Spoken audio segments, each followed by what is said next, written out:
बिस्मिल्लाहिर्रहमानिर्रहीम। अस्सलाम वालेकुम। क्या हाल है तमाम देखने वालों के? सब अपने घर में खुश रहें, आबाद रहें, आमीन सुम्मा आमीन।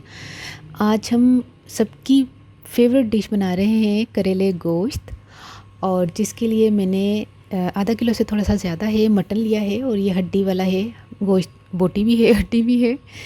और इसके अलावा हमने 4 मीडियम साइज़ के प्याज लिए, इसको मैंने बारीक काट लिया। 1.5 खाने का चम्मच लाल मिर्च पिसी हुई, 1 खाने का चम्मच पिसा हुआ लहसुन, पिसा हुआ अदरक 1 खाने का चम्मच, हाफ़ टी स्पून हल्दी, 1 टेबल स्पून सूखा धनिया और 1 टेबल स्पून ज़ीरा। सबसे पहले हम इसको पकाते हैं। तकरीबन 1.5 गिलास के करीब हमने पानी डाला और इसमें प्याज डाल दें।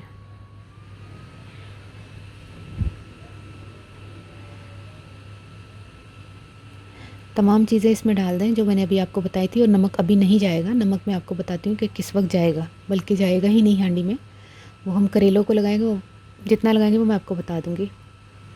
इसको मिक्स करते हैं अच्छी तरह, इसको पकने के लिए छोड़ देते हैं थोड़ा सा पानी और डाल के। जब ये गल जाएगा इंशाल्लाह फिर मैं मिलती हूँ आपको। इसको ढककर मीडियम फ्लेम पर पकने के लिए इसको छोड़ दें।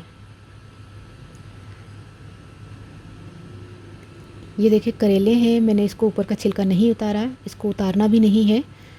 और ये इस तरह चौड़े चौड़े हमने काटने, बिल्कुल बारीक नहीं काटने, बड़े बड़े साइज़ के काटने। ये तकरीबन 1 किलो करेले हैं। इस पर हमने नमक लगाना है 1 खाने का चम्मच भर के ना,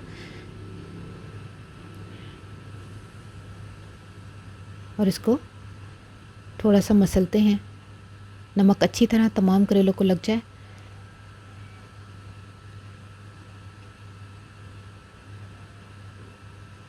तकरीबन इसको थोड़ा सा मसल के ना 2 मिनट, इसको 10 मिनट के लिए छोड़ दें। फिर ये देखिए 10 मिनट के बाद मैंने फिर इसको थोड़ा सा मसला है। ये कितने सही का जिसको कहते हैं ना, नमक इसमें रच गया है और इसकी कड़वाहट भी निकल गई है। ये देख रहे हैं आप पानी करेलों का। अब मैं 2 मरतबा इसको धो कर लेकर आई हूँ। सारा मतलब जितना भी नमक जितना इसने लेना था करेलों ने ले लिया, बाकी मैंने निचोड़ के इसको फ्राई करना शुरू कर दिया। तकरीबन 1 कप मैंने ऑयल में इसको फ्राई करना शुरू कर दिया। अच्छा, ये टमाटर है, आधा किलो टमाटर, इसका छिलका और बीज मैंने निकाल लिया है। इसको बारीक बारीक काटते हैं। जब तक हम करेले भी साथ साथ फ्राई कर रहे हैं, बाकी की तैयारियों का बता दूं मैं आपको कि आधा किलो टमाटर मैंने लिए हैं। ये देखिए टमाटरों के बीज में से जो पानी निकला था, क्योंकि बीज हमें चाहिए ही नहीं, तो ये जो है पानी इसको निकाल के इस तरह इस्तेमाल कर लें। देखिए करेले फ्राई हो गए हैं, इसको निकाल लेते हैं। गोश्त भी गल चुका है, और जो करेलों में से ऑयल मतलब फ्राई करते हुए ऑयल था ना, ये थोड़ा सा हमने तकरीबन 2 डोई जितना डाल देते हैं।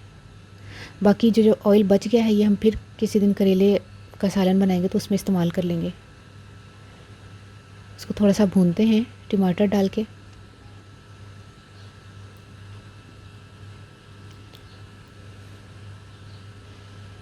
अब इसमें करेले डाल दें जो हमने फ्राई करके रखे हुए थे।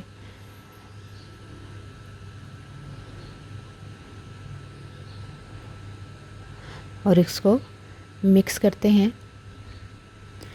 बहुत ही ज़बरदस्त सालन बना था। उज़मा तुम बताओ कैसा सा सालन? बहुत मज़े का। देखा, गवाही मिल गई मुझे। नाश्ते तो कुछ ज़्यादा ही मज़ा आया सी पराठे दलाल हैं। वाकई सच्ची बहुत मज़ेदार सी। मैंने पता है वो तो। इसको ढककर 10 मिनट के लिए दम दे दें ताकि वो करेलों में जो नमक था वो गोश्त में भी शामिल हो जाए। ये देखिए करेले गोश्त का सालन ज़बरदस्त तैयार हो गया है। किस किस को पसंद है मुझे बताएं कमेंट करके। और जो है यकीन करें मुँह में पानी आ गया जिन लोगों को बहुत पसंद है। ਹੁਣ मैं पंजाबी सा कि मैं करेले ले सन 1 किलो, तो मैं उन्होंने ना कट के ते फ्राई कर लिया। तो कम हो गया तकरीबन नमक लगा के जो मैं 2 पानी धोता सी, उस तो बाद मैं फ्राई किया। गोश्त में लिया सी आधा किलो तो थोड़ा सा ज़्यादा सी, तो उन्होंने मैं पकना धारता सी। कच्चा प्याज सी लसन अदरक पा के उन्होंने पकना धार दिता है। उस तो बाद वो नमक नहीं पाया। फिर जो गोश्त गल गया वे, करेले फ्राई हो गए ने, टमाटर पा के करेले पा के दम दिता 10 मिनट का। ज़बरदस्त एक रेसिपी तैयार हो गई। तंदूर की रोटी ना खाओ, घर की रोटी ना खाओ, घर की रोटी तो खास तो पराठे होने चाहिए है ना। बड़ा ज़बरदस्त माशाल्लाह सालन सी। ए देखो मिट्टी की हांडी का तुसी देख रहे हो, चुल्हा बंद जे तां भी गड़क कैसे आते पे ने। बड़ी ज़बरदस्त एक रेसिपी है और ट्राई करके मैंने ज़रूर दसना तुहानू रेसिपी कैसी लगी। अपनी दुआज़ू याद रख लेना। ओके, अल्लाह हाफिज़।